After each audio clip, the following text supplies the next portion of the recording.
Il était une fois un riche marchand devenu veuf qui n'avait au monde qu'une fille nommée Marie, bonne envers chacun et douce envers les plus humbles. Las de la solitude, il épousa une femme dont la beauté dissimulait une nature cruelle. Et celle-ci entra dans la demeure avec ses 3 filles et sa connaissance des potions, des maléfices et des enchantements. L'aînée n'avait qu'un œil au milieu du front, la seconde en possédait 2, tandis que la dernière en portait un 3e sous une épaisse frange. La marâtre comprit bientôt que Marie serait toujours plus aimée que ses propres filles, et cette affection lui devint insupportable. Dès lors, elle l'accusa de fautes qu'elle n'avait pas commises, inventa contre elle de nouveaux mensonges et détourna peu à peu son père d'elle. Le marchand, trop faible pour s'opposer à son épouse, finit par refuser d'entendre les plaintes de sa fille. Lorsque la marâtre fut certaine qu'il ne la défendrait plus, elle la dépouilla de ses robes et de ses bijoux, la vêtit d'une étoffe grossière et lui donna de lourds sabots. Puis elle l'envoya garder une vache nommée Burenouchka dans une lande éloignée de la maison.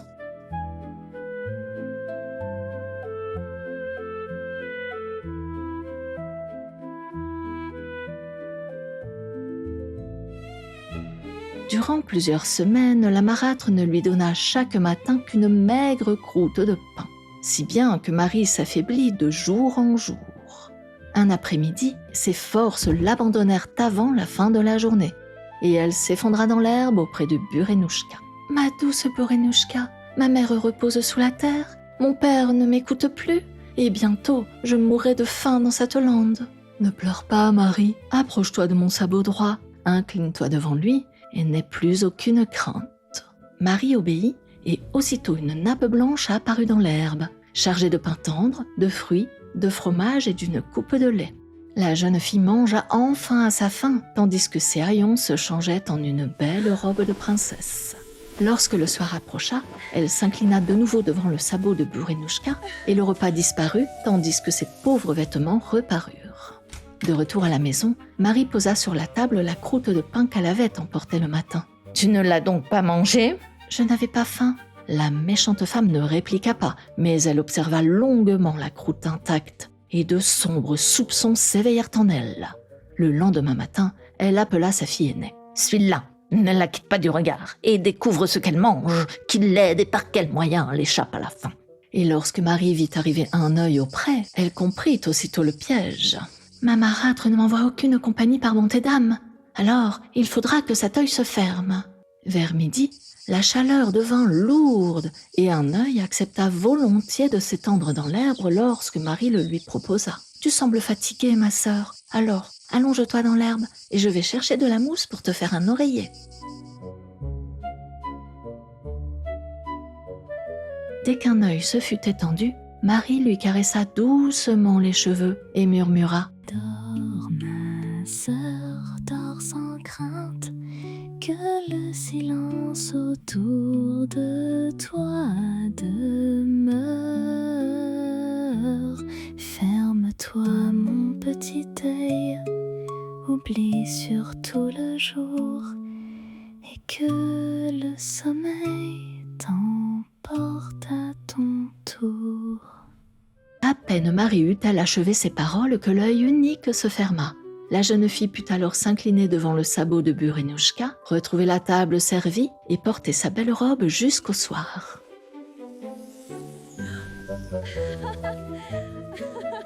Lorsque le soleil descendit, Marie s'inclina de nouveau devant le sabot, reprit ses haillons et alla réveiller sa sœur. « Réveille-toi, un œil, réveille-toi. »« Ah, j'ai dormi toute la journée, je n'ai rien vu, ma mère sera furieuse. » La sorcière la reçut en effet avec des cris qui résonnèrent jusque dans les cuisines, tandis que Marie posait une nouvelle fois sa croûte intacte sur la table. La marâtre ne prononça pas un mot, mais son regard suivit chacun de ses gestes.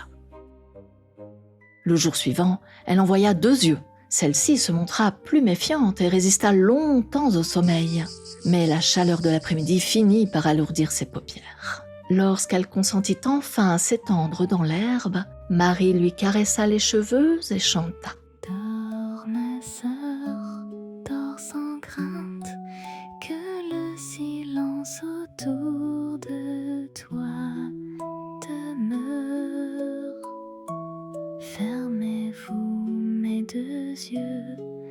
oubliez tout le jour et que le sommeil vous emporte à son tour.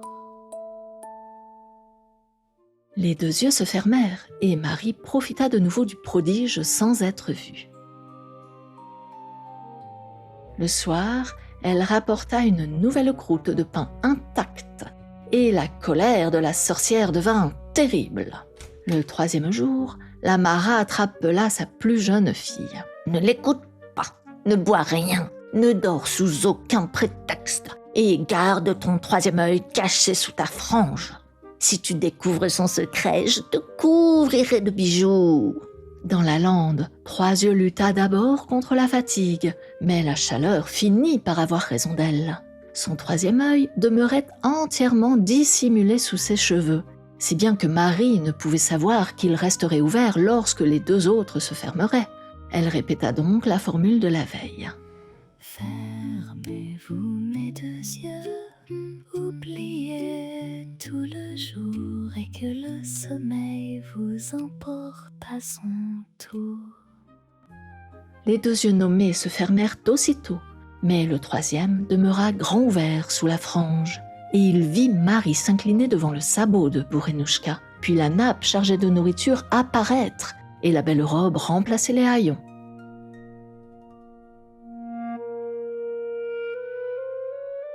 Le soir même, Trois Yeux rapporta tout à sa mère.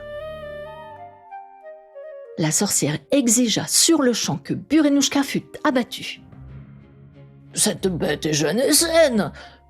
Pourquoi vouloir la tuer ?»« Parce que je le veux. Ne suis-je donc maîtresse de rien dans cette maison ?» Le faible marchand baissa les yeux, puis céda une fois encore à son épouse. Mais cette nuit-là, Marie, qui avait tout entendu, traversa la cour pour rejoindre les tables. Son cœur se serrait davantage, car elle comprit que Bourinnouchka serait tuée au matin. Derrière la paroi de planche, elle percevait le souffle de la vache. Alors, n'y tenant plus, elle entra dans l'étable et passa ses bras autour de son cou. « Ma douce amie, c'est à cause de moi si l'on nous sépare. » « Ne crains rien, Marie. Quand je ne serai plus là, demande que l'on te donne un petit os de mon corps et enterre-le dans la lande. Puis, arrose la terre de tes larmes. Tant que ton cœur restera pur, je ne t'abandonnerai pas. » À l'aube, Bourinnouchka fut tuée.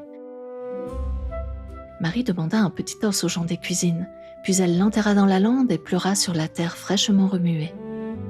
De cette terre surgit bientôt un saule merveilleux, dont les feuilles étaient d'argent et les baies rouges comme des rubis, tandis que des oiseaux aux plumes d'or et d'azur venaient se poser sur ses branches.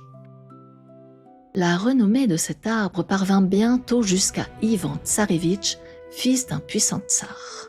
Le vieux serviteur qui l'avait élevé lui avait autrefois parlé d'un arbre semblable. « Voyez-vous, mon prince, les fruits de ce sol merveilleux ne se laisseront cueillir que par celle que le destin vous a promis. » « Il faut que je découvre si cet arbre est bien celui dont il me parlait, » songea-t-il.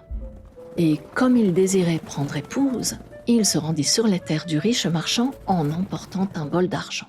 On raconte qu'un arbre merveilleux pousse sur vos terres. Celle qui remplira ce bol de ses baies et me l'apportera de ses propres mains sera celle que le destin m'a choisie et je l'épouserai. La marâtre, stupéfaite, envoya aussitôt un œil vers l'arbre. Cependant, dès que la jeune femme tendit la main, les oiseaux fondirent sur elle et la forcèrent à s'enfuir. Deux Yeux y fut envoyé à son tour, puis Trois Yeux s'approcha des branches. Mais les oiseaux les chassèrent aussi promptement que leur sœur. Marie s'avança alors d'elle-même. « Puis-je essayer, monseigneur ?» La marâtre et les trois filles éclatèrent de rire. « Toi, avec tes haillons de gardienne de vache, retourne donc à tes sabots !» Laissez-la faire. Marie prit le bol sans baisser les yeux. Puis elle traversa la cour et gagna la lande sans se retourner. Ses vêtements grossiers ne diminuaient en rien la dignité de sa démarche. Et Ivan ne vit bientôt plus la servante dont on se moquait, mais une jeune femme que les humiliations n'avaient jamais courbée. Lorsqu'elle arriva devant l'arbre, les oiseaux s'écartèrent et les branches s'abaissèrent jusqu'à elle. Les plus belles baies tombèrent d'elles-mêmes dans le bol d'argent, puis Marie le rapporta au prince. « Est-ce toi qui accueilles ces baies ?»« Oui, monseigneur. » « Alors c'est toi que j'épouserai. » La marâtre protesta, tandis que ses filles affirmèrent que Marie avait triché, mais Yvan demeura inflexible. Il emmena donc Marie, future princesse, dans son royaume, et des noces y furent célébrées en grande pompe.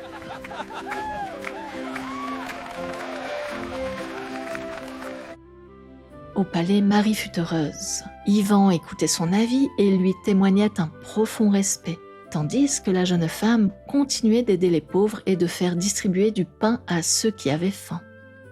Lorsqu'elle apprit qu'elle attendait un enfant, Ivan Tsarévitch partagea sincèrement sa joie et Marie regretta seulement que Burenouchka ne pût voir son bonheur. Cependant, la marâtre continuait de surveiller Marie depuis sa demeure. Chaque nuit, elle se penchait sur une coupe remplie d'eau noire, où apparaissaient la jeune femme, le prince et leur enfant. « Voyez-la se pavaner dans ses soieries, elle croit nous avoir échappé !»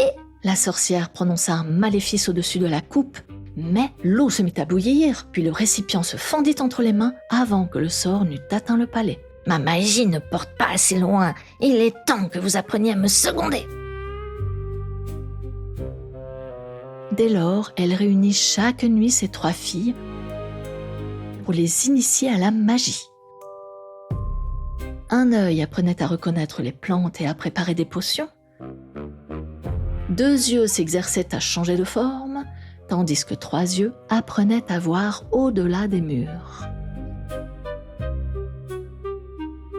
Bien plus tard, lorsque le fils de Marie fut assez robuste pour voyager, le marchand écrivit à sa fille afin de la supplier de revenir lui présenter son petit-fils. Après de longues hésitations, elle consentit donc à revenir. La princesse Marie et le prince Ivan prirent donc la route avec leur enfant, le vieux serviteur et quelques gardes.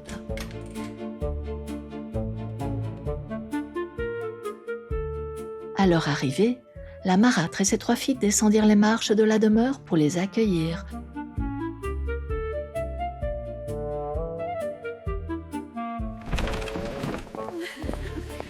« Ma chère Marie, quel bonheur de te voir parmi nous ! Et quel bel enfant! Il ressemble déjà tellement à son père !»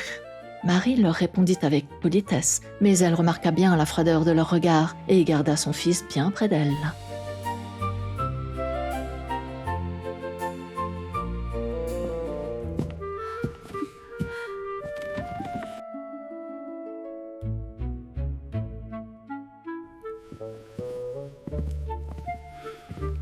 La marâtre comprit que l'occasion qu'elle attendait venait enfin de se présenter. Cette nuit-là, lorsque toute la maison fut couchée, elle réunit ses filles, mêla une potion assoupissante à la fiole de vin et la tendit à un œil. « Endors le prince et ses gens. Avant l'aube, Marie aura disparu et 2 yeux repartira sous son apparence. » Peu après, les 3 sœurs entrèrent dans la chambre du prince. L'une ranima le feu et une autre arrangea son coussin, tandis qu'un œil lui présentait une coupe de vin épicé. « Buvez, monseigneur, cela vous aidera à trouver un sommeil réparateur. »« Mon épouse et l'enfant sont-ils convenablement installés ?»« Il ne manque de rien, monseigneur. » Il but le vin et sombra presque aussitôt dans un sommeil si profond que nul bruit ne put l'éveiller. Les 3 sœurs échangèrent alors un regard satisfait, puis quittèrent silencieusement la chambre. Lorsque toute la maison fut endormie, 3 yeux regarda au-delà des murs, puis elle fit signe à sa mère que la voie était libre. La marâtre se glissa dans la chambre de Marie et s'approcha du lit où la jeune femme reposait près de son enfant. « Vole, c'est une lose !» siffla-t-elle en lançant son sortilège. Marie fut aussitôt changée en oie sauvage, puis la sorcière la chassa par la fenêtre dans la nuit glacée. 2 yeux entra alors, revêtit les vêtements de la princesse et prit son apparence grâce à l'enchantement appris de sa mère. Puis, elle se coucha près du berceau. Au matin, Ivan reprit le chemin de son royaume avec celle qu'il croyait être son épouse.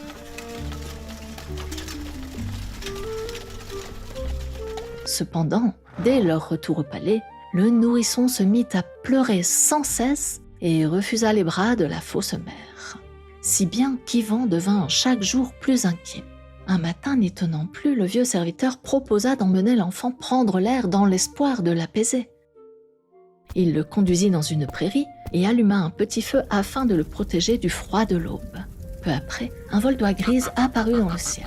« Oie grise, oie sauvage, dites-moi où se trouve la mère de cet enfant !» Elle vole dans le troupeau qui vient derrière nous. Lorsqu'un second vol parut, une oie se détacha du groupe et descendit près du feu. Elle retira son manteau de plumes et Marie reparut sous sa véritable apparence avant de prendre son fils dans ses bras.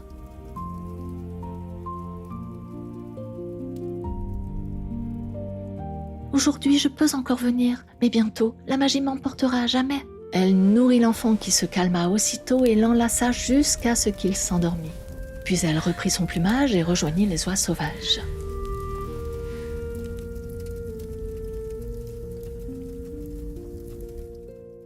De retour au palais, le vieux serviteur raconta à Ivan ce qu'il avait vu. Alors, le prince décida de le suivre dès le lendemain. À l'aube, le prince se cacha près de la prairie, tandis que le vieillard allumait de nouveau le feu avec l'enfant dans les bras. « Oie grise, oie sauvage, dites-moi où se trouve la mère de cet enfant !»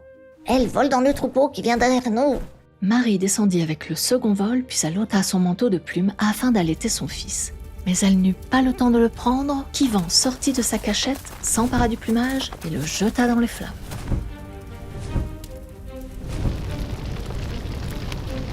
« Marie, c'est donc toi !»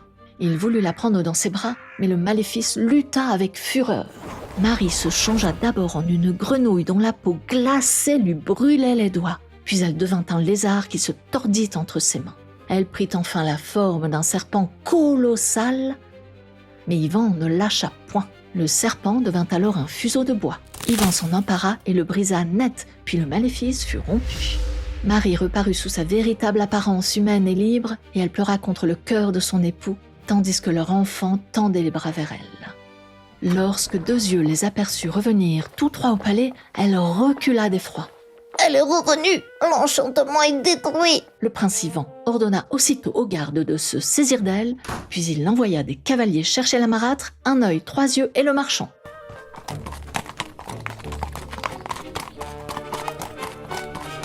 Avant la tombée de la nuit, tous furent conduits au palais. Le prince réunit alors les serviteurs, les gardes et les notables du royaume dans la grande salle, puis il plaça Marie et deux yeux côte à côte. L'une de ces femmes est celle que j'ai épousée, et l'autre a pris sa place par la magie et la tromperie. Que justice soit rendue !»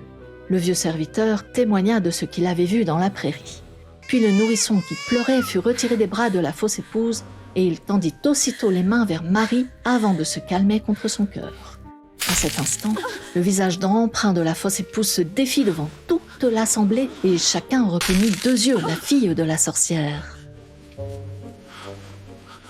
De son côté, en entendant le récit du vieux serviteur, le riche marchand comprit enfin quelle créature il avait fait entrer sous son toit. Il mesura jusqu'où sa faiblesse avait conduit sa fille. Ivan Tsarevitch se dressa devant la sorcière et ses trois filles. « Vous avez affamé la princesse, tentez de lui voler sa place. Vous serez punis à mesure de vos crimes. » La marâtre leva les mains afin de lancer un sort. Mais le sol merveilleux, né de l'os de Burenouchka, se mit à frémir au loin. Les oiseaux d'or et d'azur fondirent aussitôt sur le palais.